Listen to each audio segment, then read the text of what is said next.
Menteri Komunikasi Datuk Fahmi Fadzil menjelaskan sekatan sementara terhadap Grok hanya akan ditarik semula jika isu kandungan mudarat diselesaikan sepenuhnya.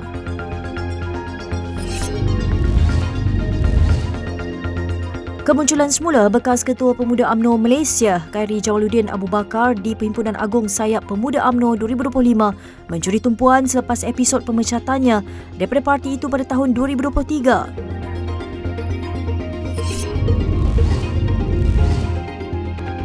Kesesakan lalu lintas di Lembah Kelang memberi impak ekonomi yang serius kerana setiap pekerja dianggarkan kehilangan sehingga 528 jam setahun bersamaan kerugian produktiviti lebih RM21,000 seorang. Ikuti liputan berita dan analisis menyeluruh setiap hari di saluran 501 dan extraawani.com.